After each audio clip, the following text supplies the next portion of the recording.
Radio Classique, l'invité de l'économie.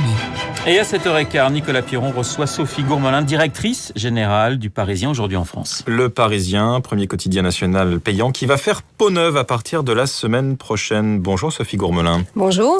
Directrice générale donc, du Parisien aujourd'hui en France. Qu'est-ce qui va changer très concrètement pour le lecteur ? Je parle de la version papier. On parlera d'Internet dans un deuxième temps. Alors le 12 septembre, le Parisien aujourd'hui en France fait peau neuve. Nous sortons une nouvelle formule. Dans cette formule, nous avons voulu mettre en avant plus de proximité avec nos lecteurs, plus de pages dédiées au local. Le journal va passer de 8 à 12 pages sur le local. Plus de contenu sur les solutions, sur la vie pratique, ce qui est très apprécié de nos lecteurs. Et enfin, une nouvelle direction artistique qui va permettre de mettre en évidence davantage la richesse du journal, des séquences plus appuyées, des ouvertures plus fortes. Je pense à l'ouverture des sports, à l'ouverture des loisirs. Les ventes du Parisien ont baissé l'an dernier, autour de 344 000 exemplaires. Est-ce qu'il est possible d'inverser la tendance ? Eh bien, écoutez, nous y croyons. C'est pour ça que nous avons entamé un plan de développement sur le titre. La première étape étant le journal qui sort le 12 septembre. Et enfin, nous avons d'autres projets sur le digital pour offrir à nos internautes davantage de contenu sur le site, sur le mobile et développer une nouvelle politique de diffusion, une politique de diffusion qui va être davantage basée aussi sur l'abonnement papier mais aussi digital. Aujourd'hui, les abonnements, ça représente quoi pour un journal comme Le Parisien aujourd'hui en France ? Alors, sur Le Parisien aujourd'hui en France, c'est 60% de sa diffusion. C'est plus marqué sur Le Parisien. On a un taux d'abonnement qui est à 50%. Parce qu'il est plus facile de faire parvenir le journal à ses lecteurs. Tout à fait. On est un journal qui boucle tard. Il boucle à 23h et 23h15 quand il y a des soirs de match. Donc, en province, il est très difficile de faire parvenir le journal auprès des abonnés le lendemain matin. Votre principal concurrent aujourd'hui, ce sont les autres quotidiens payants ou bien c'est la presse gratuite ? Alors, la presse gratuite, effectivement, est un de nos concurrents importants. Nous sommes très vigilants sur ce marché. Nous sommes nombreux. C'est sûr que le Parisien, aujourd'hui en France, a une rédaction importante. Sa spécificité, c'est de travailler sur de l'information locale. Donc, on pense qu'on a une forte valeur ajoutée par rapport à d'autres titres. Mais effectivement, le marché est rude. L'information locale, c'est peut-être l'un des créneaux qui est aujourd'hui le moins exploité par Internet. L'offre papier, si je puis dire, reste encore dominante, la plus riche dans ce domaine par rapport à l'offre digitale sur le local. Tout à fait, mais c'est aussi sur le mobile notamment que nos lecteurs trouvent l'information locale et l'apprécient.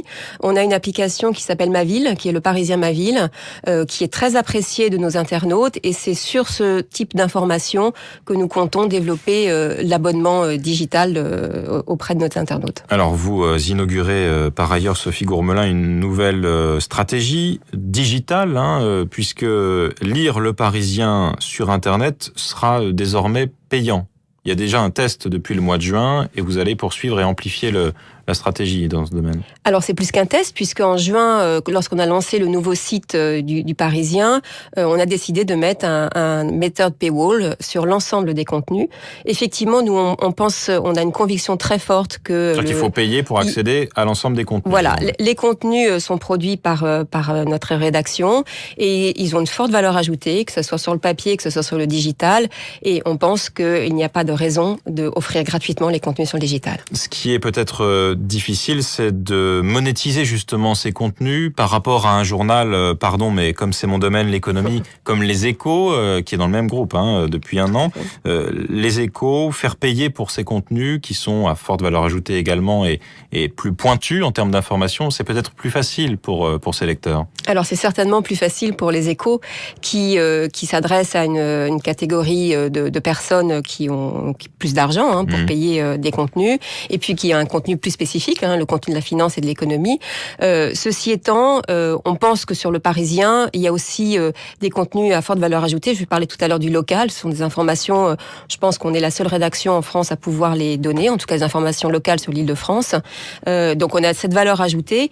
Et puis il y aura d'autres façons certainement de faire. Évidemment qu'il faut adapter la politique de prix. On ne pourra pas vendre aussi cher que le contenu numérique qui est vendu sur les Échos. Combien ça va coûter, par exemple, pour un abonnement mensuel numérique aux Parisiens ? Alors, on est en train de faire des tests, mais on sera certainement en dessous de 10 € par mois. Voilà. Et puis il y a des façons aussi qu'on expérimente avec une façon de mettre un compteur un peu drôle qui joue sur un nombre de points. Ce sont des choses qu'on a fait avec Google et dont les tests sont assez intéressants et on va poursuivre. Indispensable Google. Indispensable. Le modèle économique aujourd'hui d'un quotidien comme le vôtre, il est trouvé, il est stabilisé entre revenus tirés du papier et revenus tirés du numérique, ou il reste encore à élaborer ? Eh bien, c'est tout notre plan de développement. C'est pour ça qu'on a mis beaucoup l'accent sur des projets dans le digital, mais aussi sur cette nouvelle relance du print, puisqu'on pense que d'avoir un journal fort est indispensable pour un média. Et c'est autour d'une marque forte et d'un journal fort que l'on peut construire une stratégie digitale et que l'on peut mettre en avant de la diffusion payante sur le digital. Ensuite, il y a évidemment ce qu'on doit faire autour du média et il y a tous les axes de diversification auxquels on va s'attaquer. C'est un autre sujet, effectivement. 10 millions d'euros au total pour cette relance du Parisien aujourd'hui en France. Est-ce que le journal papier a un avenir à long terme selon vous ? Eh bien, écoutez, c'est toujours la question qu'on nous pose.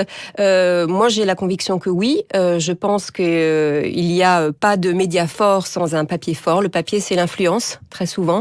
On voit aussi que des grands journaux anglo-saxons qui ont réussi, je pense au New York Times, je pense au FT, ont toujours une offre papier, notamment le week-end, qui est très forte. Et ils ont aussi très bien réussi sur le digital. Donc, je pense qu'il faut les deux. Merci Sophie Gourmelin. Nouvelle formule du Parisien aujourd'hui en France à partir de lundi prochain. Vous en êtes la directrice générale et vous étiez l'invitée de l'économie de Radio Classique ce matin.